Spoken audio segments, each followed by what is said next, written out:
নির্দিষ্ট উচ্চতা থেকে প্রয়াসের গতি সম্পর্কে আমরা জানবো।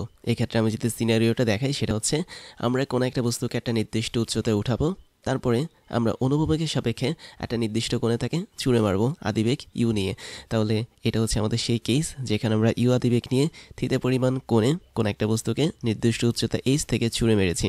তো যখন বস্তুটাকে এভাবে ছুঁড়ে মারবো, বস্তুটা কিন্তু আমাদের ভূমিতে একটা সময় পরে এসে পড়বে। বাট এখানে কতগুলো কন্ডিশন কাজ করবে। যেমন বস্তুটাকে আমি যখন ছুঁড়ে মারবো, অবশ্যই তার এক্স এক্সিস বরাবর একটা বেগের উপাংশ থাকবে, যেটা হচ্ছে ইউএক্স, এবং ওয়াই অক্ষ বরাবর অবশ্যই একটা বেগের উপাংশ থাকবে, সেটা হচ্ছে ইউওয়াই। তারপরে কিছু সময় পর বস্তুটা একটা অবস্থানে যাবে, আমি ধরে নিলাম সেটা হচ্ছে পি অবস্থান। এবং পি হচ্ছে এমন একটা অবস্থান যেখানে বস্তুটা একদম ভূমি থেকে সর্বোচ্চ উচ্চতায় রয়েছে।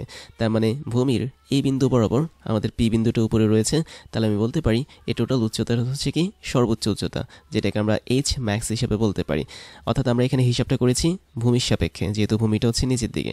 এবং কিছুক্ষণ পর বস্তুটা যখন একটা নির্দিষ্ট পয়েন্ট, ধরা যাক এই পয়েন্টটা আসবে, তখন বলতে পারবো আমাদের এই পয়েন্টটা হচ্ছে সেম লেভেলের পয়েন্ট যেখান থেকে আমাদের বস্তুটাকে আমরা ছুঁড়ে মেরেছি। তার মানে ভূমি থেকে আমাদের এতটুকু যে দূরত্বটা, এই দূরত্বটা হচ্ছে আমাদের উচ্চতা এইচ, এবং এই প্রক্ষেপকটা একটা সময় পর আমাদের এই পয়েন্টে অবস্থান করবে। এবং এই পয়েন্টে যখন অবস্থান করবে, তখন ভূমি থেকেও কিন্তু তার উচ্চতাটা এইচ হিসেবে থাকবে। কিন্তু তারপরে আমরা দেখতে পাচ্ছি প্রক্ষেপকটা ওখানেই থামবে না, কেননা আমাদের নিচের দিকে কিন্তু ফাঁকা আছে। তার মানে আমাদের এই ফ্রাসটা নিচে যেতে যেতে এই পয়েন্টে গিয়ে মানে কি বলবো স্থাপিত হবে, বা সহজ কথায় বলা যায় এই পয়েন্টে এসে পতিত হবে। তাহলে দেখতে পাচ্ছ এই টোটাল মানে কি বলবো পথ জুড়ে আমাদের ফ্রাসের মধ্যে কিন্তু বিভিন্ন কন্ডিশন কাজ করে। একটা কন্ডিশন আমি দেখতে পাচ্ছি ফ্রাসটা ঠিক সেম উচ্চতায় চলে আসবে, আরেকটা কন্ডিশন হচ্ছে ফ্রাসটা সরাসরি এই ভূমিতে চলে আসবে। এখন আমাদের এখানে টার্গেট হচ্ছে কি আমরা কিছু হিসাব নিকাশ করব, তারপর হচ্ছে ক্যালকুলেশন করব, সমীকরণ বের করব, তারপর আমরা কিছু ম্যাথ করব, তাই না? তাহলে চলো আমরা এখন কিছু ক্যালকুলেশনগুলো করি। প্রথম ক্যালকুলেশনটা হচ্ছে কি, তুমি দেখতে পাচ্ছ এখানে ফ্রাসের গতিটা কিন্তু দ্বিমাত্রিক, অর্থাৎ ফ্রাসের গতি এখানে এক্স অক্ষ বরাবর কাজ করবে এবং ওয়াই অক্ষ বরাবর কাজ করবে। তো আমি তোমাকে কয়েকটা প্যারামিটার দেখায় দিচ্ছি। দ্যাট মিনস আমরা যদি এক্স অক্ষ বরাবর এবং ওয়াই অক্ষ বরাবর কিছু প্যারামিটার বা রাশি বের করতে চাই, তাহলে দেখো কি কি বের হবে। প্রথম রাশি আমি বের করতে চাই হচ্ছে এক্স অক্ষ বরাবর আমাদের যে বেগের মানে আদি বেগের যে উপাংশ ছিল, that means V of x, এটা। তাহলে দেখো তো আমি যখন বস্তুটাকে ছুঁড়ে মেরেছি ইউ কোণ নিয়ে, ইউটা হচ্ছে আমাদের অনুভূমিকের সাপেক্ষে, মানে ইউ তো না আসলে থিতা হচ্ছে কোণ। তো ইউ আদিবেগ নিয়ে থিতা কোণে যখন আমি ছুঁড়ে মেরেছি, থিতাটা ছিল অনুভূমিকের সাপেক্ষে কোণ। তার মানে ইউ অফ এক্সের যে মানটা হবে সেটা হচ্ছে ইউ কস থিতা, এরকম একটা মান পাবো। এবং আমরা যখন ওয়াই অক্ষ বরাবর ওই বেগের উপাংশটা নিব, তখন ওটার মান হবে ইউ সাইন থিতা, যেটা আমি অলরেডি তোমাদেরকে দেখিয়েছি। তাহলে এটা নিয়ে আমাদের কোনো কনফিউশন থাকার কথা না। কনফিউশনটা হচ্ছে এরপরে, সেটা হলো আমাদের এখানে বেগের পাশাপাশি স্মরণ নিয়েও কিন্তু কাজ করতে হবে। স্মরণটা কিভাবে নিয়ে কাজ করব, এটা হচ্ছে একটা ট্রিকি জিনিস। তুমি ধরে নাও কোনো একটা পয়েন্টের কথা, ধরা যাক এটা হচ্ছে আমাদের সেই পয়েন্ট, ধরো এটা হচ্ছে কিউ পয়েন্ট। কিউ পয়েন্টে যখন আমাদের ফ্রাস বা প্রক্ষেপকটা যাবে, তখন কিন্তু তার দুটো বেগ কাজ করছে। একটা হচ্ছে এক্স অক্ষ বরাবর, আমি ধরে নিলাম ভি এক্স, আরেকটা কিন্তু নিচের দিকে তার ওয়াই অক্ষ বরাবর কাজ করছে, দ্যাট মিনস ভি ওয়াই। এবং আমি যদি এই দুটো বেগের মধ্যে লব্ধি বেগ বের করি, সেটা হচ্ছে ফ্রাসের বেগ হিসেবে কাজ করবে। এবং লব্ধি বেগটা মোটামুটি এরকম স্পর্শক বরাবর কাজ করবে, যে লব্ধি বেগের মান আমি ভি ধরে নিতে পারি। তার মানে ভি বেগটা মোটামুটি এরকম একটা স্পর্শক বরাবর কাজ করবে। এখন আমরা এই কিউ বিন্দুর একটা স্থানাঙ্ক ধরলাম, সেটা হচ্ছে এক্স কমা ওয়াই। কীভাবে ধরলাম, আমি ধরে নিলাম আমাদের এই যে বিল্ডিংটা যে শুরু হয়েছে, বিল্ডিংয়ের শুরু হওয়ার পয়েন্টটা হচ্ছে আমাদের 0,0। তাহলে বিল্ডিংয়ের শুরুর পয়েন্টটা যদি 0,0 হয়, তাহলে অবশ্যই আমি যে বিন্দু থেকে এই প্রক্ষেপণটাকে ছুঁড়ে মেরেছি ওই বিন্দুর একটা স্থানাঙ্ক পাবো। তাহলে ওই বিন্দুটাকে আমি যদি এ ধরি, তাহলে এই বিন্দুর স্থানাঙ্ক হবে কি, এক্স অক্ষ বরাবর আমি কোনো পথ অতিক্রম করিনি, বাট ওয়াই অক্ষ বরাবর আমি এক্স পরিমাণ পথ অতিক্রম করেছি। তাহলে 0,h হচ্ছে এই বিন্দুর স্থানাঙ্ক। এখন আমি যদি কিউ বিন্দুর স্থানাঙ্ক ধরি এক্স কমা ওয়াই, তাহলে আমি বলতে পারি মূল বিন্দু থেকে সরাসরি এই যে কিউ বিন্দু বরাবর নিচে আমি দেখতে পাচ্ছি, এই টোটাল দূরত্বটাকে আমরা তখন ছোটো হাতের এক্স হিসেবে ধরতে পারি। তার মানে এই টোটাল দূরত্বটা হচ্ছে ছোটো হাতের এক্স। এবং আমরা কিউ বিন্দুটার যে উচ্চতাটা, দ্যাট মিনস ওয়াই অক্ষ বরাবর যে উচ্চতাটা পাবো আমরা এখানে, এই যে টোটাল উচ্চতাটা যে পাবো, এটাকে আমরা তখন ওয়াই ধরতে পারি। যদিও ঠিকমতো দেখাতে পাচ্ছি না, তারপরে ধরে নাও এই যে কিউ বিন্দুটা এখানে ছিল, তার মানে ভূমি থেকে অবশ্যই তার একটা উচ্চতা থাকবে, এবং ভূমি থেকে তার উচ্চতাটাকে আমি এখানে ওয়াই হিসাবে ধরেছি, দ্যাট মিনস পি বিন্দুর কোটি হিসেবে ধরেছি। তো এটা হচ্ছে আমাদের ওয়াই। তাই যদি হয়ে থাকে তাহলে আমরা এখানে এক্স এবং ওয়াইয়ের মধ্যে একটা সম্পর্ক দেখব। তাহলে দেখো, আমি যদি এখানে এক্স বের করতে চাই, এক্স অ্যাক্সিস বরাবর যে ডিস্টেন্সটা পি বিন্দুর, সেই ডিস্টেন্সটা হচ্ছে এক্স, এবং এখানে প্রক্ষেপকের কিন্তু দুইটা ত্বরণ কাজ করে কিউ বিন্দুতে। একটা হচ্ছে এক্স অ্যাক্সিস বরাবর এ এক্স ত্বরণ কাজ করবে, আর একটা ওয়াই অ্যাক্সিস বরাবর এ ওয়াই ত্বরণ কাজ করবে। বাট মজার বিষয় হচ্ছে আমাদের এখানে কখনোই এক্স অ্যাক্সিস বরাবর ত্বরণটা কাজ করে না, দ্যাট মিনস এটা শূন্য থাকে। ওয়াই অক্ষ বরাবর যে ত্বরণ সেটা হচ্ছে, যেহেতু এটা একটা কি বলবো নিক্ষিপ্ত বস্তু, একদম প্রথম দিকে আমরা এটাকে উপরের দিকে নিক্ষেপ করেছি, তাই এজন্য প্রত্যেকটা গতিপথে আমরা যে ত্বরণটা পাবো সেটা হবে মাইনাস জি এর সমান। দ্যাট মিনস ওয়াই অক্ষ বরাবর যে ত্বরণটা থাকবে সেটা আগের মতোই মাইনাস জি হবে, কেননা প্রতি মুহূর্তে আমাদের অভিকর্ষ ত্বরণ জি নিচের দিকে টানছে। আর আমরা যেহেতু শুরুতে প্রক্ষেপকটাকে উপরের দিকে ছুঁড়ে মেরেছি অভিকর্ষ ত্বরণের বিপরীতে, এজন্য ওয়াই অক্ষ বরাবর এই প্রক্ষেপক বা প্রাসের যে ত্বরণটা থাকবে সেটা হবে মাইনাস জি এর সমান। তাহলে আমি বলতে পারি আমাদের এখানে এক্স অক্ষ বরাবর যেহেতু বেগ নেই, মানে কি বলবো ত্বরণ নেই, তাই এখানে সমবেগ কাজ করবে। তো এই সমবেগের সমীকরণের ক্ষেত্রে আমি বলতে পারি x is equal two, x মানে হচ্ছে আমাদের সরণ, দ্যাট মিনস আমরা এখানে এস ইজ ইকুয়াল টু ভিটি এই সমীকরণ ইউজ করব। এখানে এক্স হচ্ছে আমাদের সেই এস, দ্যাট মিনস পি বিন্দুর বুঝ বা পি বিন্দু বরাবর এক্স অক্ষর মধ্যে দূরত্ব, যেখানে এটা হচ্ছে আমাদের এক্স অক্ষ, এবং আমাদের এখানে ভি যেটা সেটা হচ্ছে এক্স অক্ষ বরাবর বেগের উপাংশ, যেটা হচ্ছে আমাদের কি ভি এক্স। আর টি হচ্ছে কি, আমি ধরে নিলাম এখানে একটা নির্দিষ্ট সময় টি সময় পর আমাদের এই বিন্দু থেকে প্রক্ষেপকটা কিউ বিন্দুতে চলে গেছে, তার মানে আমরা এখানে সরাসরি টিটাকে ধরতে পারি। তার একটা মজার বিষয় দেখো, এটা কি কিন্তু অন্যভাবে লেখা যায়। তুমি জানো যে কোনো একটা ফ্রাসের যে সেটাকে যেভাবে ছুঁড়ে মারি না কেন, এক্স অক্ষ বরাবর বেগের উপাংশ সেম থাকে, তার মানে আমাদের এখানে ইউ অফ এক্স এর মান যা থাকবে ভি অফ এক্স এর মান তাই থাকবে, এবং এদের মানটা অবশ্যই হবে কি ইউ কস থিতা, তাই না? কারণ এক্স অক্ষ বরাবর বেগের উপাংশ সবসময় সমান থাকে, তার মানে এই জায়গাটাতে হবে ইউ কস থিতা, এবং এই টোটালটার সাথে আমরা গুণ করব কাকে, শুধুমাত্র টিকে গুণ করব। তাহলে আমাদের টিটা হচ্ছে কি, টিটা হচ্ছে একটা নির্দিষ্ট পরিমাণ সময়, যে সময় পর আমাদের ফ্রাসটা কিউ বিন্দুতে পৌঁছেছে। এখন আমরা দেখি সেম জিনিসটা আমি যদি অন্য মানে ওয়াই অক্ষ বরাবর দেখতে চাই তাহলে বিষয়টা কেমন হবে। তাহলে ওয়াই অক্ষ বরাবর আমাদের সরণটা কী হবে, অবশ্যই ওয়াই হবে, এবং ওয়াই অক্ষ বরাবর সরণটা যদি বের করতে চাই এখানে একটা ঝামেলা তৈরি হবে। ঝামেলাটা কীরকম সেটা দেখানোর জন্য আমি একটু আলাদাভাবে এটাকে দেখাই। দ্যাট মিনস আমি ওয়াই অক্ষ বরাবর সরণ বের করতে যাচ্ছি, যেটার মান হচ্ছে আমাদের ওয়াই, তাই না? তো এখন বিষয়টা হচ্ছে কি, আমাদের এখানে যদি এরকম একটা নির্দিষ্ট উচ্চতা থেকে কোনো একটা ফ্রাসকে আমি যদি ছুঁড়ে মারি, তাহলে আমরা ওয়াই অক্ষ বরাবর যে সরণটা বের করব সেটা বের করার ক্ষেত্রে সরণের পার্থক্যটাকে বের করব। দ্যাট মিনস পার্থক্যটাকে নিয়ে আমরা সূত্র অ্যাপ্লাই করব। কোন সূত্রটা অ্যাপ্লাই করব সেটাও তোমরা জানো, আমি একটু সূত্রটা লিখে দিচ্ছি, তোমরা সবাই জানো সূত্রটা হচ্ছে s is equal to u t plus হচ্ছে হাফ এ টি স্কয়ার, এটা আমরা সবাই জানি।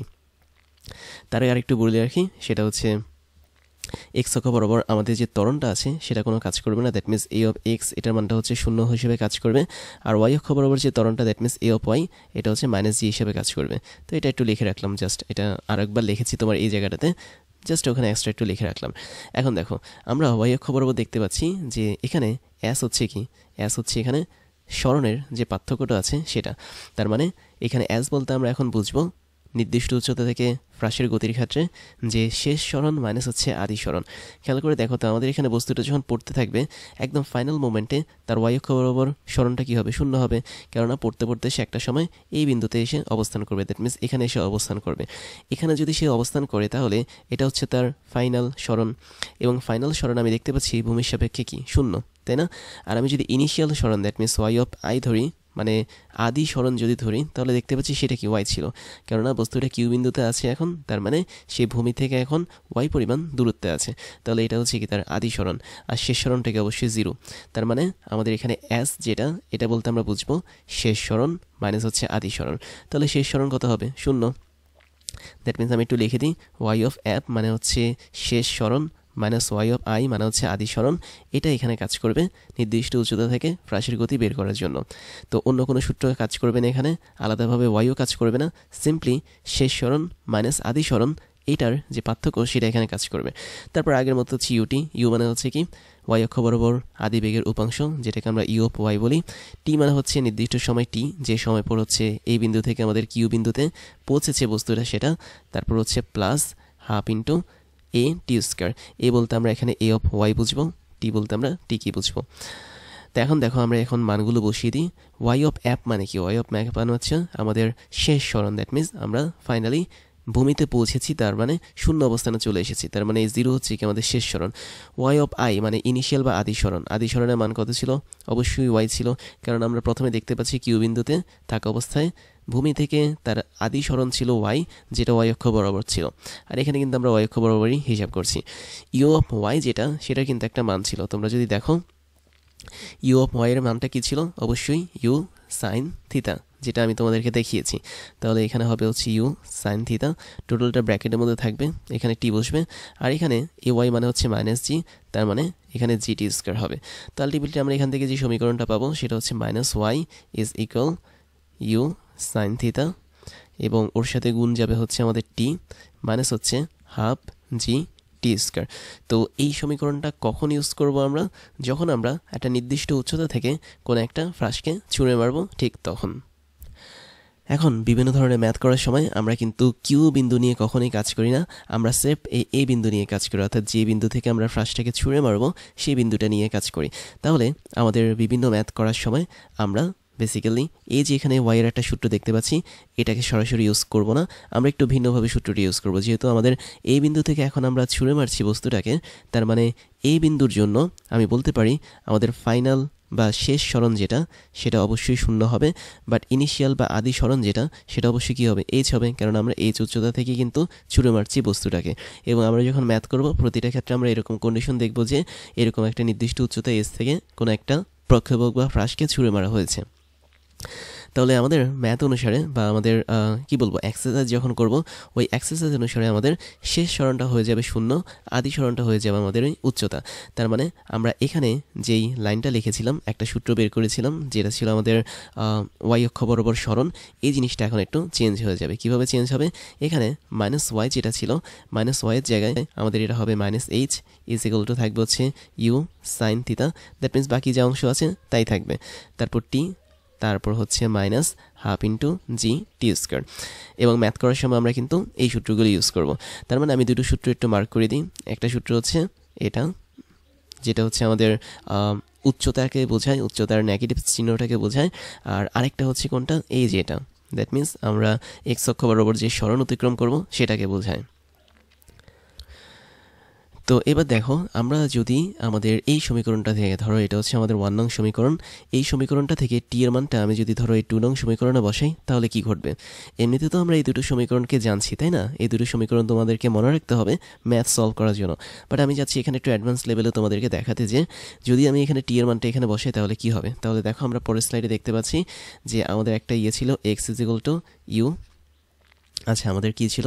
আমাদের ছিল x is equal to u cos theta, এই টোটালটার সাথে আমাদের টি গুণ ছিল। তাই যদি হয়ে থাকে তাহলে এখান থেকে আমরা সহজেই টি এর মানটা বের করতে পারি, মানে 1 নং ইকুয়েশন যেটা ছিল সেখান থেকে টি এর মান বের করছি। টি ইজ ইকুয়াল টু থাকবে ওখানে এক্স মানে x divide by u cos থিতা। আগের পেজে দেখো x divide by u cos থিতা, এটা হচ্ছে টি এর মান থাকবে। তো এখন 2 নং সমীকরণে আমরা এখন টি এর মানটা বসিয়ে দেবো। তাহলে 2 নং সমীকরণ অনুসারে আমি এখানে লিখতে পারি, কি লিখতে পারি? মাইনাস এইচ যেটা ছিল আমাদের এখানে ইজ ইকুয়াল টু ইউ, তারপর হচ্ছে সাইন থিতা ছিল, এবং ওর সাথে আমাদের কিন্তু টি গুণ ছিল। খেয়াল করে দেখো, ইউ সাইন থিতার সাথে আমাদের টি গুণ ছিল। তাহলে টি হচ্ছে একটা নির্দিষ্ট সময়, যে সময় আমাদের ফ্রাসটা যে কোনো একটা পয়েন্টে যাবে। আমি ধরে নিয়েছিলাম সেটা হচ্ছে কিউ পয়েন্টে যাবে। কিউ পয়েন্টের স্থানাঙ্ক ছিল এক্স কমা ওয়াই, এবং টি পরিমাণ সময় লেগেছিল তার কিউ পয়েন্টে যেতে। তো এখানে x divide by u cos theta এই জিনিসটা আমরা লিখব।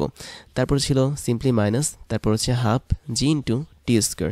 তাহলে এখানে টি এর মানটা কী হবে? অবশ্যই x divide by u cos theta ওর হোল স্কোয়ারটা হবে। তাহলে দেখি এখান থেকে কি আসে। আমরা এখানে আগের মতোই মাইনাস এইচ পাবো ইজ ইকুয়াল টু, খেয়াল করে দেখো আমাদের উপরে নিচে কিন্তু ইউটা কাটা যায়, এখানে আমাদের ইউ এবং এখানের ইউটা কাটা যাবে। যদি ইউ কাটা যায় তাহলে আমাদের এখানে থাকছে হচ্ছে ট্যান থিতা ইন্টু এক্স, তার মানে এক্সের সাথে সাইন থিতা বাই কস থিতা, তার মানে শুধুমাত্র ট্যান থিতা থাকবে। তারপর হচ্ছে মাইনাস, আগের মতোই এখানে আমি ইচ্ছে করলে জি ডিভাইড বাই 2 লিখতে পারি, 1/2 ইন্টু জি না রেখে, একই কথা। এবং আলটিমেটলি আমাদের এখানে ভেতরে যেটা থাকবে সেটা হচ্ছে x square divide by u square cos square theta. তাহলে এই এতটুকু পার্ট আমরা এখানে সরাসরি লিখতে পারি। আচ্ছা আমি এক কাজ করি, এটাকে সরাসরি লিখি। আমি এখানে জি/2 না লিখে সরাসরি এখানে 2 দিয়ে দিচ্ছি, এখানে জি দিয়ে দিচ্ছি। আচ্ছা এটা কেটে দিয়ে আমি একবারই লিখি, তাহলে দেখতে সুন্দর দেখাবে। উপরে হবে হচ্ছে আমাদের জি ইন্টু এক্স স্কোয়ার, আর নিচে যেটা হবে সেটা হচ্ছে 2 ইন্টু ইউ স্কয়ার তারপর হচ্ছে কস স্কয়ার থিতা। তো এটা যে আমরা পেলাম, এখন আমরা উভয় পক্ষকে যদি মাইনাস দ্বারা গুণ করি তাহলে আমি পাচ্ছি এইচ ইজ ইকুয়াল টু, প্রথমে আমরা পজিটিভ সাইনটা বসে, that means g x square to u square cos square theta minus হচ্ছে এক্স ট্যান থিতা, এরকম একটা সমীকরণ আমরা পাবো। এবং এটাই হচ্ছে আমাদের সেই সমীকরণ যেটা আমাদেরকে নির্দেশ করে নির্দিষ্ট একটা উচ্চতা থেকে কোনো একটা ফ্রাসকে যদি ছুঁড়ে মারি তার গতিপথের সমীকরণ কী হবে সেটা। তাহলে তোমরা এই সমীকরণটাকে মার্ক করে রাখতে পারো, যেটা হচ্ছে আমাদের এই কেসের সমীকরণ। দ্যাট মিনস আমরা একটা নির্দিষ্ট উচ্চতা থেকে কোনো একটা ফ্রাসকে ছুঁড়ে মেরেছি, সে ফ্রাসের গতিপথ যেটা ছিল তার সমীকরণ হচ্ছে এটা। তো এখন আরেকটা জিনিস দেখাই, সেটা হচ্ছে এই স্লাইডে আমরা একটা কনফিউশন তোমাদের দূর করে দিই। সেটা হচ্ছে আমরা যখন কিউ বিন্দু নিয়ে কাজ করব তখন কিন্তু আমরা শুধুমাত্র এই নিচের এই সূত্রটা নিয়ে কাজ করব। দ্যাট মিনস কিউ বিন্দুর যে উচ্চতা, দ্যাট মিনস ওয়াই পরিমাণ উচ্চতা নিয়ে আমরা এখানে কাজ করব। এবং এখানে যে টিটা ইউজ করবো, এই টিটা হচ্ছে কি কিউ বিন্দুতে যাওয়ার সময়। বাট যখন আমরা ম্যাথ করব বা প্রশ্ন সমাধান করব তখন আমরা কিন্তু এই 2 নং ইকুয়েশন এবং 1 নং ইকুয়েশন ইউজ করব, ভালো কথা। বাট এই 2 নং এবং 1 নং ইকুয়েশনের যে টিটা থাকবে এটা কিন্তু চেঞ্জ হয়ে যাবে, কেননা আমরা ম্যাথ করছি কিভাবে, টোটাল গতিপথ নিয়ে ম্যাথ করছি। দ্যাট মিনস প্রক্ষেপকটাকে আমি নিক্ষেপ করেছি, সেটা আবার ভূমিতে এসে পড়েছে। তাহলে আমি যদি একটু ক্লিয়ারভাবে তোমাদেরকে দেখাই, এই স্লাইডে জাস্ট দেখাই যে তুমি একটা প্রক্ষেপককে ছুঁড়ে মেরেছ, সেটা ঠিক বড় হাতের টি সময় পর ভূমিতে পড়লো। ধরো তুমি হচ্ছে ও বিন্দু থেকে ছুঁড়ে মেরেছ, ভূমিতে ধরো আর বিন্দুতে সেটা পড়লো, তাহলে টোটাল সময় লাগলো কতটুকু, টি পরিমাণ সময় লাগলো। তাহলে তোমার এক্স অক্ষ বরাবর যে সরণটা হবে, দ্যাট মিনস এখানে আমরা বড় হাতের এক্স দেখতে পাচ্ছি, এটাই কিন্তু আমাদের একদম 0,0 এই বিন্দু থেকে বা মূলবিন্দু থেকে এক্স অক্ষ বরাবর সরণ। আচ্ছা, আমি এটাকে মূলবিন্দু ও ধরি আর এটাকে আমি এ ধরি। তাহলে দেখো মূলবিন্দু বরাবর আমাদের যে সরণটা হচ্ছে সেটাই কি পাল্লা বা অনুভূমিক পাল্লা বা রেঞ্জ। তাহলে এখানে এই অনুভূমিক পাল্লা বা রেঞ্জ এটার মান কি হবে, x is equal to v into t, that means বেগ গুণন সময়। আর বেগের ক্ষেত্রে আমরা কি ইউজ করব, অবশ্যই আমরা ইউ অফ এক্স ইউজ করব এবং ওর সাথে আমরা বড় হাতের টি গুণ করে দিব। আর ইউ অফ এক্স মানে কি, ইউ কস থিতা, এটা আমরা জানি। ওর সাথে সিম্পলি আমরা বড় হাতে টি গুণ করে দিব। তাহলে এটা হবে কি অনুভূমিক পাল্লার মান যদি কোনো একটা ফ্রাসকে নির্দিষ্ট উচ্চতা থেকে ছুঁড়ে মারা হয় সেক্ষেত্রে। এবার কাহিনী হচ্ছে আমরা পরের সমীকরণটা দেখি, খেয়াল করে দেখো, আমরা এখানে দেখতে পাচ্ছি যে আমরা ম্যাথের জন্য এই ইকুয়েশন ইউজ করব, কিন্তু এখানে যে টিটা আছে সেই টিটা কিন্তু শুধুমাত্র কিউ বিন্দুতে যাওয়ার জন্য যে সময়টা ছিল সেটা, বাট ওই সময়টা এটা নির্দেশ করে না। দ্যাট মিনস এখানে যে টিটা আছে এই টিটা সম্পূর্ণ সময় নির্দেশ করে যে সময় পর প্রক্ষেপকটা ভূমিতে পৌঁছায়। তার মানে আমরা এই সূত্র থেকে যেটা দেখতে পাচ্ছি সেটা হচ্ছে এখানে ছোটো হাতের টিটা ইউজ করা হবে, বাট এই জায়গাটাতে আর ছোটো হাতের টিটা ওই সময়কে রিপ্রেজেন্ট করবে না। তো আমি একটু তোমাদেরকে সহজ করে দিচ্ছি। তাহলে আমরা ওয়াই অক্ষ বরাবর যে সূত্রটা পেয়েছি সেটা হচ্ছে মাইনাস ওয়াই হবে। দ্যাট মিনস মাইনাস ওয়াই না দিয়ে আমি মাইনাস এইচ দিই, যেহেতু এইচ বরাবর উচ্চতা ছিল আমাদের। তাহলে আমাদের সমীকরণ কি হয়েছিল, minus h is equal two দেখো you sine theta into T. এবার এখানে ইউ সাইন থিটা দিব, ঠিক আছে, বাট টিটা দিতে হবে আমাদের বড় হাতের টি, এবং এই টিটা মিন করে যে ফ্রাসটা একটা নির্দিষ্ট সময় পর ভূমিতে পতিত হবে ওই সময়টা। তারপর হচ্ছে মাইনাস আগের মতো হাফ, তারপরে জি টি স্কয়ার, তার মানে এখানে জি হবে, এখানে টি স্কয়ার হবে। তাহলে আমি আগের স্লাইডটা একটু সংশোধন করে দিই। আমরা এখানে যে টিটা দেখতে পাচ্ছি 2 নম্বর সমীকরণের, এটা আসলে বড় হাতের টি হবে, এখন আমাদের বড় হাতের টি হবে। আর বড় হাতের টি মানে হচ্ছে টোটাল যে সময় পর ফ্রাসটা ভূমিতে নিক্ষেপ হবে সেই সময়টা। তার মানে টোটাল গতিপথের জন্য যে সময়টা কাজ করবে সেই সময় বা টি হচ্ছে আমাদের এখানে বড় হাতের টি। এবং ওই সেন্সে তুমি যদি 1 নং সমীকরণটাকেও কি বলবো মডিফাই করতে চাও তাও করতে পারো। দ্যাট মিনস 1 নং সমীকরণের এই টি এর বদলেও তুমি চাইলে এখানে বড় হাতের টি বসাতে পারো যদি তুমি সম্পূর্ণ এক্সে বের করতে চাও। তাহলে আমরা এখানে যেটা করব সেটা হচ্ছে এই দুটো সমীকরণকে ভালোভাবে মনে রাখবো। আমি এই দুটো সমীকরণ জাস্ট মার্ক করে দিচ্ছি তোমাদের ম্যাথ করার জন্য। এই দুটো সমীকরণ বেশি ইম্পর্টেন্ট। তাহলে এই দুটো সমীকরণের সারসংক্ষেপ কি, যে আমি একটা ফ্রাসকে নির্দিষ্ট উচ্চতা এইচ থেকে ছুঁড়ে মারলাম, সেই ফ্রাসটা এক্স পরিমাণ অনুভূমিক পাল্লা অতিক্রম করে আর বিন্দুতে পৌঁছালো। তাহলে ওই এক্স পরিমাণ অনুভূমিক পাল্লার যে মান সেটা হচ্ছে u cos theta into total সময়। এবং আমি ওই বস্তুটাকে যতটুকু উচ্চতা থেকে ছুঁড়ে মেরেছি সেই উচ্চতাটার নেগেটিভ মানে minus h is equal to u sine theta into total সময় minus half into g into total সময়ের বর্গ। তাহলে এই দুটো যদি মনে রাখো, আই থিঙ্ক তোমরা ম্যাথে খুব ভালোভাবে সব কিছুতে পারফর্ম করতে পারবে। আর তুমি চাইলে প্রথম সমীকরণ থেকে টি এর মানটা বের করে দ্বিতীয় সমীকরণে এখানে বসিয়েও দিতে পারো, তখনও তুমি একটা সুন্দর সম্পর্ক তৈরি করতে পারবে ম্যাথ করার জন্য। তারপর আরেকটা প্যারামিটার নিয়ে দেখব বা রাশি নিয়ে দেখব, সেটা হচ্ছে নির্দিষ্ট উচ্চতা থেকে যে ফ্রাসটাকে আমরা ছুঁড়ে মেরেছি তার সর্বোচ্চ উচ্চতা কত হবে। তাহলে আগের মতোই তুমি ছবিটা দেখতে পাচ্ছ, আমাদের সর্বোচ্চ উচ্চতা আমি বলেছি যে পি যদি হয় আমাদের এই পয়েন্টটা যেখানে সর্বোচ্চ উচ্চতায় পৌঁছেছে। তো ভূমি থেকে শুরু করে এই পি পয়েন্টের যে দূরত্ব, এটা হচ্ছে আমাদের সর্বোচ্চ উচ্চতা বা এইচ ম্যাক্স হিসেবে আমরা এটাকে লিখতে পারি। এখন এই সর্বোচ্চ উচ্চতা বের করার জন্য আমরা একটা ট্রিক্স খাটাবো। খেয়াল করে দেখো, আমি এই ফ্রাসটাকে আমাদের চিরচেনা সেই ফ্রাসের মতো তৈরি করি। ধরো এটা হচ্ছে আমাদের সেই ভূমি, তো আমি এটাকে বর্ধিত করলে আমি দেখতে পাচ্ছি ফ্রাসটা একটা নির্দিষ্ট সময় পর কিন্তু এরকম একটা বিন্দুতে পতিত হবে। তো যখন এরকম একটা বিন্দুতে পতিত হবে, আমি ধরে নিলাম তাকে আমি এই বিন্দু থেকে যাত্রা শুরু করিয়েছি, সে হচ্ছে বি বিন্দুতে একটা সময় পর পৌঁছালো। তো দেখো তো উপরের এই টোটাল পার্টটা কি আমাদের আগেকার সেই ফ্রাসের মতো হচ্ছে না? অবশ্যই আগেকার সেই ফ্রাসের মতোই দেখাচ্ছে। তার মানে এই বিন্দুতে সে যতটুকু অ্যাঙ্গেল নিয়ে যাত্রা শুরু করবে, বি বিন্দুতে তার একই পরিমাণ অ্যাঙ্গেল থাকবে বা কোণ থাকবে। এখন আমরা একটা উচ্চতা কিন্তু অলরেডি জানি, সেটা হচ্ছে এইচ উচ্চতা জানি, যে উচ্চতা থেকে আমরা ফ্রাসটাকে ছুঁড়ে মেরেছি। কোনোভাবে আমি যদি পি বিন্দু থেকে শুরু করে এই বি বিন্দুর মধ্যকার উচ্চতা বের করতে পারি, ধরা যাক এটার মান হচ্ছে আমাদের H2, তবেই আমরা H2 এর সাথে Hকে যোগ করলেই টোটাল H ম্যাক্স পেয়ে যাব। তাহলে আমি বলতে পারি আমরা এখানে সর্বোচ্চ উচ্চতা যদি পেতে চাই, ওর সাথে আমরা কি করব, সিম্পলি আমরা আগেকার উচ্চতা দ্যাট মিনস বিল্ডিংয়ের উচ্চতাটা যোগ করব কার সাথে, ফ্রাসের এখনকার সর্বোচ্চ উচ্চতা দ্যাট মিনস H2 এর সাথে। তাহলে আমরা H2টাকে বের করার চেষ্টা করি। আর H2টা বের করার একদমই ইজি। তুমি অলরেডি জানো যে H2 হচ্ছে কি ফ্রাসের নর্মাল ফ্রাসের সর্বোচ্চ উচ্চতা। আমি এটা যদি এটা মুছে দিই, তাহলে দেখো এই নর্মাল ফ্রাসের যে সর্বোচ্চ উচ্চতা এটাই কি H2। এবং তুমি কিন্তু এই টোটাল এ থেকে শুরু করে বি বিন্দু পর্যন্ত যে ফ্রাসটা দেখতে পাচ্ছ, এটা একটা নর্মাল কেস ছিল যেটা আমরা আগে পড়েছি।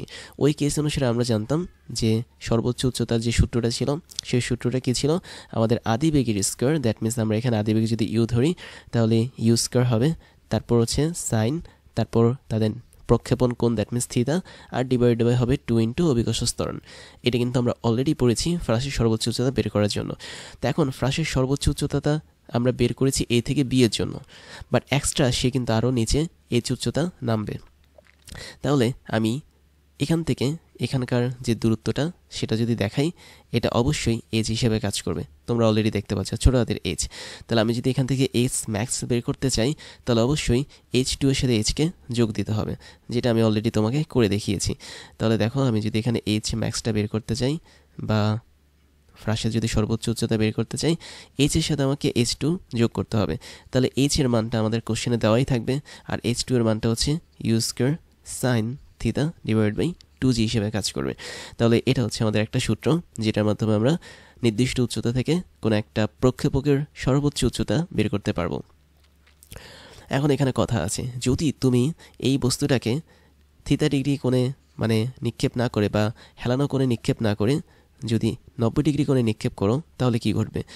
তাহলে ইফ বা যদি থিটা যদি 90 ডিগ্রি হয়, তখন আমি দেখতে পাচ্ছি সাইন 90 ডিগ্রির মান কত 1। তো ওই সময়টাতে আমরা সর্বোচ্চ যে উচ্চতাটা পাবো, সেই উচ্চতাটার মান হবে হচ্ছে h plus u square divide by 2g, তাই না? কেননা সাইন থিটার মান কিন্তু এখানে 1 হবে। এবং এটা কোন কন্ডিশন? এটা হচ্ছে সরাসরি ঊর্ধ্বমুখী বস্তুর কন্ডিশন। তার মানে আমরা এখানে সরাসরি এই বিন্দু থেকে আকাশের দিকে বা উপরের দিকে একটা বস্তুকে ছুঁড়ে মারবো, ওই কন্ডিশন হচ্ছে এটা। এখন আরেকটা বিষয় আছে, আমরা তো জানি যে সর্বোচ্চ অনুভূমিক পাল্লা যেটা, সেটা কিন্তু হয় 45 ডিগ্রি কোণে কোনো একটা বস্তুকে নিক্ষেপ করলে। তাহলে আমি যদি আরেকটা কেস দেখি ভিন্ন কালারে, যে আমাদের থিতাটা এখন কি বলবো, থিতাটা 90 ডিগ্রি না হয়ে 45 ডিগ্রি হলো, তখন কি হবে? কেননা আমরা জানি 45 ডিগ্রি হচ্ছে এমন একটা কোণ যে কোণে কোনো একটা ফ্রাসকে নিক্ষেপ করলে সে সর্বোচ্চ অনুভূমিক পাল্লা বরাবর যায়। তখন আমাদের এইচ ম্যাক্সের যে মানটা দেখি, সেটার মানটা কি হয়? তাহলে সেটার মান হবে হচ্ছে h plus u square sine theta. তার মানে ইউ স্কোয়ার সাইন থিটা যদি আমি করি, তাহলে এখানে থাকবে u square into sine 45 degree. আর সাইন 45 ডিগ্রির যে মানটা, সেটাও তুমি কিন্তু জানো, সাইন 45 ডিগ্রির মান হচ্ছে কি 1 ডিভাইড বাই √2, এবং নিচে হবে কি 2 ইন্টু জি, এই অংশটা হচ্ছে থাকবে। আচ্ছা, আমার মনে হয় একটা মিস্টেক হয়েছে ছোট্ট, খেয়াল করে দেখো, আমাদের এখানে সর্বোচ্চ উচ্চতা সূত্রটা কিন্তু ঠিক না, u square sine square theta হবে এখানে। তারপর এখানে u square sine square theta হবে। জাস্ট এই মিস্টেকটা একটু ছিল, ঠিক করে নিও। যেহেতু আমরা জানি সর্বোচ্চ উচ্চতার সূত্র হচ্ছে u square sine square theta divide by 2g। আমার মনে হয় আর কোথাও কোনো সমস্যা আছে? না, আর কোনো সমস্যা নেই, এটা একটা সমস্যা ছিল। তার মানে আমি বলতে পারি আমাদের এই জায়গাটাতেও সূত্রটা একটু পরিবর্তন হবে।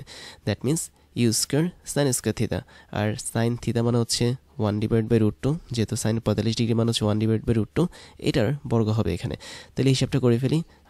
আমরা এখানে পাবো h প্লাস ইউ স্কয়ার তো পাবোই, ওর সাথে 1/√2 হোল স্কয়ার মানে কি 1/2।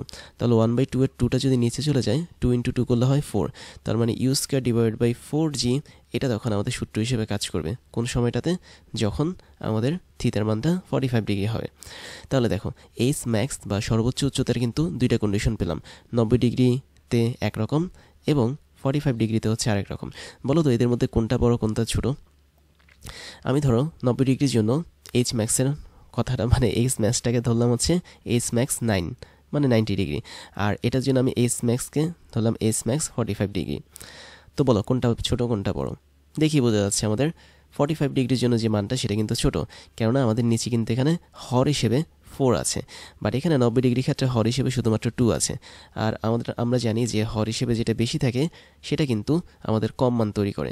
তাহলে আমি এখানে বলতে পারি 45 ডিগ্রিতে আমি যখন কোনো একটা বস্তুকে ছুঁড়ে মারবো নির্দিষ্ট উচ্চতা থেকে, সেটা যে পরিমাণ উচ্চতায় পৌঁছাবে সর্বোচ্চ উচ্চতা, এটা অবশ্যই ছোট হবে যদি আমি ওই বস্তুটাকে মানে ওই বস্তুকে নির্দিষ্ট উচ্চতা থেকে সরাসরি 90 ডিগ্রি বরাবর উপরে ছুঁড়ে মারি। তাহলে একটা ঊর্ধ্বমুখী বস্তু বা 90 ডিগ্রি অবস্থানে থাকা কোনো একটা বস্তু বেশি পরিমাণ উচ্চতা তৈরি করবে, বাট একটা নির্দিষ্ট কোণে অ্যালাইন হওয়া কোনো একটা বস্তু বা ফ্রাস সেটা কিন্তু সর্বোচ্চ উচ্চতায় পৌঁছাতে পারবে না। তো এটাই ছিল আমাদের এখানকার স্লাইডের মূল বিষয়। এবার তোমাদেরকে একটু বেগ নিয়ে ধারণা দিই। দ্যাট মিন্স নির্দিষ্ট উচ্চতা থেকে ফ্রাসের বেগটা কীভাবে কাজ করে। খেয়াল করে দেখো, আমাদের এখানে ফ্রাসটা যে বেগ নিয়ে কাজ করেছে সেটা হচ্ছে ইউ আদিবেগ, যার এক্স অক্ষ বরাবর একটা উপাংশ থাকবে এবং অবশ্যই ওয়াই অক্ষ বরাবর তার একটা উপাংশ থাকবে। এখন কথা হচ্ছে যখন এই ফ্রাসটা সেম লেভেলে চলে যাবে, দ্যাট মিন্স আচ্ছা সেম লেভেলের কথা বাদ দিই, যখন সর্বোচ্চ উচ্চতায় পৌঁছাবে তখনও কিন্তু আমাদের বেগ থাকবে, তাই না? তো এক্স অক্ষ বরাবর একটা উপাংশ থাকবে বেগের, ওয়াই অক্ষ বরাবর একটা উপাংশ থাকবে। বাট মজার বিষয় হচ্ছে সর্বোচ্চ উচ্চতা যাওয়ার জন্য মানে যাওয়ার পর এক্স অক্ষ বরাবর যে উপাংশটা থাকবে সেটা হবে আদি বেগের এক্স অক্ষ বরাবর উপাংশের সমান। দ্যাট মিন্স ভি এক্স হবে আমাদের ইউ এক্সের সমান। বাট ওয়াই অক্ষ বরাবর যে উপাংশটা থাকবে ভি ওয়াই, ওর মানটা হয়ে যাবে 0, যেটা আমরা অলরেডি জানি। আবার যখন সেম লেভেলে ফ্রাসটা চলে আসবে তখনও কিন্তু তার দুইটা বেগ কাজ করবে, একটা এক্স অ্যাক্সিস বরাবর, বাট যেহেতু ফ্রাসটা এখন নিচে পড়ছে আরেকটা বেগ কাজ করবে হচ্ছে ঠিক নেগেটিভ ওয়াই অ্যাক্সিস বরাবর। তাহলে এক্স অ্যাক্সিস বরাবর যে মানে ফ্রাসের বেগটা কাজ করবে সেটা আগের মতো ইউ অফ এক্স হবে, বাট ওয়াই অ্যাক্সিস বরাবর যে বেগটা কাজ করবে সেটা ইনিশিয়াল পয়েন্টে ওয়াই অ্যাক্সিস বরাবর যে বেগের উপাংশ ছিল তার বিপরীত মানের হবে। দ্যাট মিন্স এখানে আমরা যদি ভি ওয়াই এর কথা বলি, ওর মানটা হবে মাইনাস ইউ অফ ওয়াই এর সমান। অর্থাৎ এখানে আমাদের বেগের মানটা সেম থাকবে, বাট ডিরেকশনটা যেহেতু নিচে থাকবে, ওই নিচে থাকা ডিরেকশন বা দিকের জন্য আমরা এখানে একটা মাইনাস সাইন বসিয়েছি। তাহলে এটা নিশ্চিত তোমরা জানো, কোনো একটা ফ্রাসকে যখন আমি একটা উলম্ব বেগ নিয়ে ছুঁড়ে মারি বা ওই ফ্রাসের যদি কোনো উলম্ব বেগ থাকে, সেম পয়েন্টে বা সেম লেভেলে পড়ার সময় একই পরিমাণ উলম্ব বেগ নিয়ে এসে পড়বে, বাট এই ক্ষেত্রে বেগটা তার বিপরীতে বা নিচের দিকে কাজ করবে। এখন ফ্রাসটা তো এখানে তার যাত্রা শেষ করেনি, তাই না? ফ্রাসটা এখন এই বিন্দুতে এসেছে। তো ধরে নাও এই বিন্দুতে আসার সময় তার কিন্তু এক্স অ্যাক্সিস বরাবর বেগের উপাংশ ইউ অফ এক্স এটা কিন্তু কনস্ট্যান্ট ছিল, বাট যেহেতু সে নিচে পড়ছে তার মানে ওয়াই অক্ষ বরাবর তার যে বেগের উপাংশ সেটা আর আগের মতো কাজ করবে না, তার মানটা আরও বেড়ে যাবে।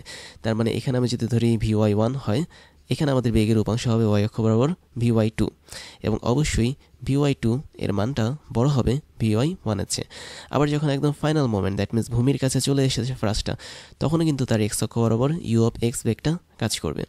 বাট এখন ওয়াই অক্ষ বরাবর যে বেগটা কাজ করবে এই বেগটাকে আমি যদি ভি ওয়াই অফ 3 ধরি, তাহলে অবশ্যই এই ভি ওয়াই অফ 3টা বড় হবে ভি ওয়াই অফ 2 এর চেয়ে। তার মানে আমাদের ফ্রাসটা যেই মুহূর্তে তার ভূমির সমান লেভেল, দ্যাট মিন্স যে লেভেল থেকে আমি তাকে ছুঁড়ে মেরেছি, দ্যাট মিন্স এই উচ্চতা থেকে ছুঁড়ে মেরেছি, যখনই সে এই উচ্চতায় পৌঁছাবে, ওই উচ্চতায় পৌঁছানোর পর যতই নিচে নামতে থাকবে তার ওয়াই অক্ষ বরাবর বেগের মানটা তত বাড়তে থাকবে, এবং এটাই হচ্ছে মেইন কাহিনী। এবং ওয়াই অক্ষ বরাবর বেগের মানটা 0 থাকবে একদম হাইস্ট পজিশনে, দ্যাট মিন্স ভূমি থেকে সর্বোচ্চ উচ্চতায় ভি অফ ওয়াই এর মানটা 0 থাকবে। এবার লাস্ট একটা ছোট্ট সূত্র দেখিয়ে দিই। যেটা মাঝে মাঝে ম্যাথ করার জন্য কাজে লাগে, সেটা হচ্ছে আমরা যদি সর্বোচ্চ অনুভূমিক পাল্লা বরাবর যেতে চাই তাহলে কি পরিমাণ অ্যাঙ্গেল বা কোণে এই প্রজেক্টাইল বা ফ্রাসকে নিক্ষেপ করতে হবে সেটা বের করার সূত্র। তো তুমি ধরে নাও এখানে এই উচ্চতা থেকে আমরা থিটা পরিমাণ কোণে কোনো একটা প্রজেক্টাইলকে ইউ আদিবেগে নিক্ষেপ করলাম। তাহলে এই ক্ষেত্রে জাস্ট একটু মনে রাখো, ফর ম্যাক্সিমাম বা সর্বোচ্চ অনুভূমিক পাল্লা বা আর, এটার জন্য আমাদের যে অ্যাঙ্গেলটা আছে সেই অ্যাঙ্গেলের মানটা কত হবে সেটা আমরা এখন বের করব। তো বের করাটা আসলে ব্যাপার না, ব্যাপারটা হচ্ছে আমি এটা তোমাদেরকে বলবো হচ্ছে মনে রাখতে। আমি একটু শর্টকাটে লিখে দিচ্ছি, থিটা যদি হয় আমাদের সেই অ্যাঙ্গেল, তাহলে সেই অ্যাঙ্গেল বা কোণের মানটা হবে, ভালো করে মনে রাখো, কস ইনভার্স দিতে হবে প্রথমে, তারপরে 2 ইন্টু অভিকর্ষ ত্বরণ ইন্টু আমাদের যে উচ্চতা ছিল এইচ, প্লাস হচ্ছে আমাদের যে আদিবেগটা ছিল, দ্যাট মিন্স তুমি যে বেগে প্রজেক্টাইলটাকে নিক্ষেপ করেছো সেই আদিবেগের স্কোয়ারটা বসবে এখানে। তারপরে এই টোটালটাকে আমি ভাগ করে নিচে অনেকটা সেম জিনিস লিখবো, দ্যাট মিন্স 2g তারপর এইচ প্লাস হচ্ছে এখানে আমরা 2u স্কোয়ার দিব। তো এই টোটালটাকে আমরা এখন কি করব, রুট ওভারের মধ্যে রাখবো। তো রুট ওভার করার জন্য আমরা এটাকে হাফ দ্বারা পাওয়ার যুক্ত করে দিতে পারি। তাহলে এটা আসলে কি, এটা আসলে সর্বোচ্চ অনুভূমিক পাল্লার একটা কন্ডিশন, যেখানে থিটার মানটা অবশ্যই cos inverse 2gs plus u square divide by 2gs plus 2u square এরকম থাকতে হবে, মানে এটার বর্গমূল হিসেবে থাকতে হবে। এবং এই টোটাল ইকুয়েশনটা কীভাবে এসেছে সেটা আমি তোমাদেরকে দেখালাম না, কেমন না, এটা তেমন একটা তোমাদের লাগবেও না দেখা।